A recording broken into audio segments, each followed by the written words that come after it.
Morning, everyone. Welcome to Advisory. So, this next couple lessons, we are going to talk about perspective taking. So, it's essential to consider and to understand other people's perspectives in all aspects of our life. Okay, you've probably heard it before. Seek input, be inclusive, welcome perspectives, collaborate with others. But why, right? Why is it so important that we do this? Where does this premise come from? And why is this type of inclusion beneficial for individuals, teams, or schools? Every perspective matters. Okay, so we're all moving in a direction toward like in schools, we're all essentially moving in a direction toward a common goal, right? So when everyone contributes their perspective to this goal and has their voices heard, we can get there more efficiently, more effectively, and more successfully. Okay, that's why we talk about this. Okay, so this example and for this objective, so the next couple lessons, we're going to be digging into this. We're going, after this lesson or this series of lessons, you will recognize the need for balanced arguments. You can build a logical and supported argument, and you can protect against counter arguments. Okay, and this is example on the screen.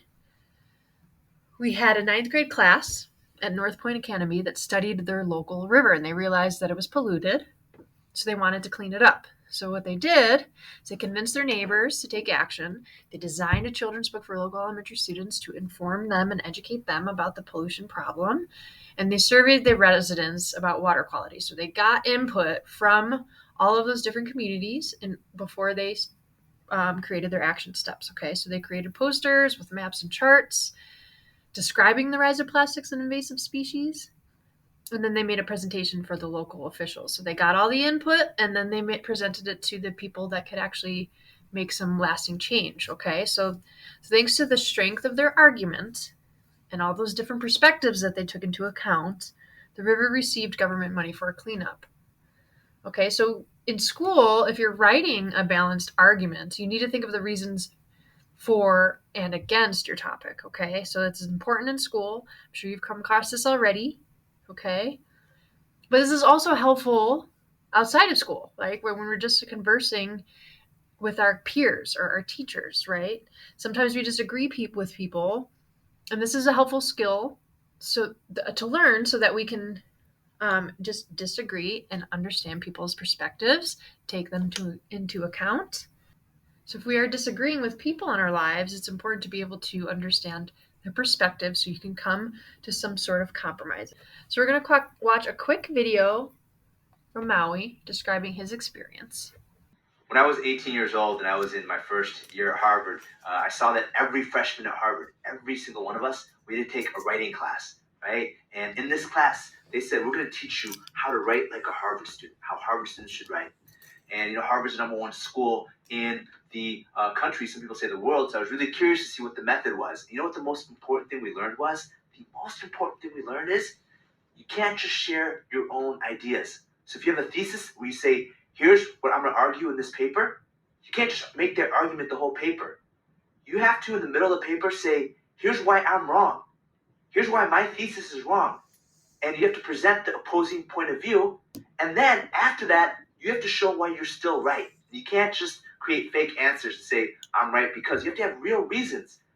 And that's how intelligent people operate. They don't just say, I'm right because I am, and everybody's got to listen to me. That's just how it is. You take some time to come up with your thesis. You state your argument. You look for counter arguments and say, hey, here's what you could say against my argument. And then you come back and say, here's why I still think I'm right. Do that, and you can use that higher order thinking and be thinking and looking at life from a 3D perspective instead of 2D. Okay, so this lesson and this series of lessons about perspective will show you how to share your point of view and defend against counter arguments. So perspective taking is a key to constructive problem solving. Like when you have it, maybe you're negotiating, or maybe if you have a conflict, how do you resolve that conflict? And most other aspects of human interaction, these things come up. So this is why this is an important skill. While it is not always easy and comfortable to do, it is essential for building and maintaining constructive relationships. So learning how to take others' perspectives is a needed aspect of schooling and socialization, which I mentioned before. So becoming better at taking the perspective of others will significantly improve your quality of life. Okay, so consider all sides. Okay, when you look at this slide, the little army dudes, a general is preparing his soldiers to capture a hill. So the general focuses his entire attack on running straight up the hill. Okay, and his soldiers launch themselves up the hill. They're trusting their general, right? They're immediately overtaken by their enemy. So because the general was so focused on a single point that he missed an attack from the left side. Okay, so the same thing can happen in everyday life, right? When you're taking a test, if you're doing an essay or a presentation, if you focus only on your own perspective and your own point, you might miss the counter argument or opposing view, which is essential to understanding the big picture. With that said, I want you all to consider a time when you have had to consider a perspective that was different from your own. How did it feel? And please write this in your journal. Take the rest of the time to jot it down in your journal. If you have time after that, I'd encourage you to discuss with the person next to you as a group or as a class. But yeah, please take the time to reflect. When have you had to consider a perspective that was different from your own, and how did it feel? I have an example of my own here.